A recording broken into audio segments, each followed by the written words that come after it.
Hey guys, it's me, Trig, and today I am doing yet another OC review. I've got a lot of these to go over, so expect a lot more of these. This is from a very sweet subscriber of mine named Luna the Wolf Animates. She sent in her persona, I think, to be reviewed. So, here we go. I'm going to start with the body's makeup. The style that Luna has is something similar to Chibi's, with the big head and the smaller body. I would say it's like Baby's first anime style. Her body is pretty proportional itself, which itself, of course, excludes the head. It's very large, so I'm going to say that that's just going to stay out of the picture when talking about proportions. But the waist, the chest, and the hips are pretty believable if you were to draw it realistically. So let's say you were to take her, shrink her head, and then draw her realistically. You could see that body proportion where the chest is larger than the hips and the waist in real life, because that is it's called I think it's the apple shape. It's actually a very common thing that I've seen around. But if I were to say anything about the art style other than what I just went over, is that the line work is very squiggly and there are these little white dots present. And that's normally found in an artist who's starting out with a new program. It happens to me a lot because I just go around and see what I like, and it usually doesn't work out that well. But, white dots are found in every program. So I would try and flip a clip, the thing she uses, just a bit more.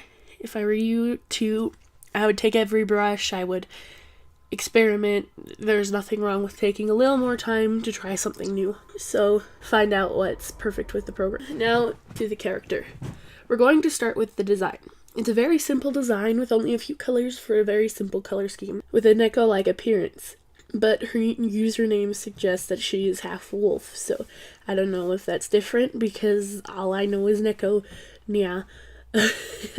You may say that their tail looks more like a foxtail, but if you were to compare, foxtails and wolf's tails are extremely similar since they're both part of the canine family, although foxtails are usually seen as fluffier. So with her character, if I were to change anything, it would be the colors.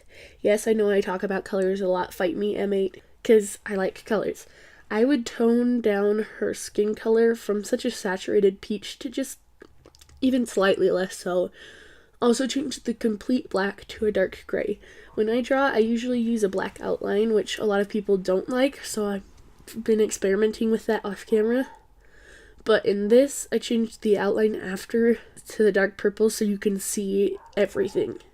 Like the ears, and just because the hair is so dark black in certain places, it makes it harder to figure out what's going on there, where the outline for the head is, all that jazz. So yes, I would change the saturation of the character,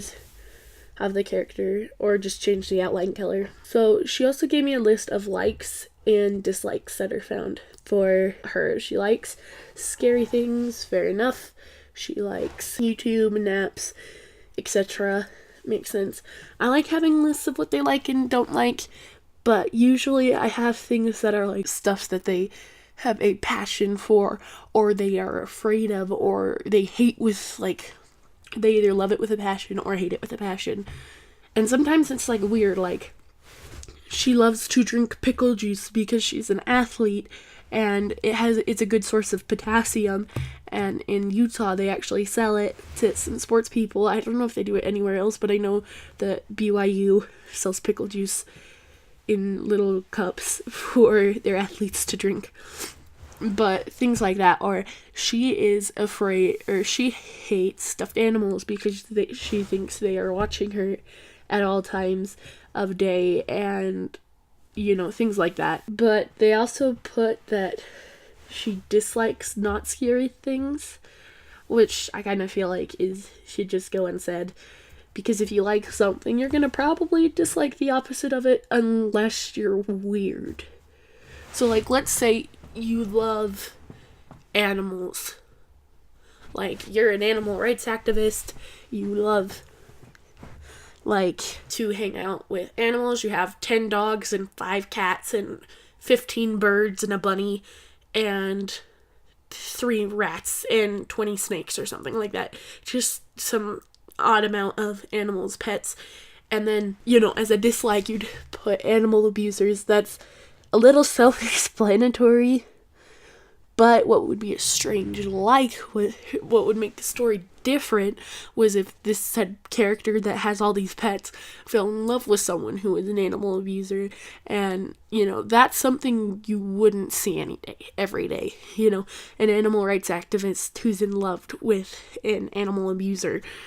It's something that I would probably write down, but if it's not relevant to the character or the story that this character is in, most of the time I do character designs, I like to put them in narratives. My persona doesn't have a story because it's basically me, but I mostly talk about personas.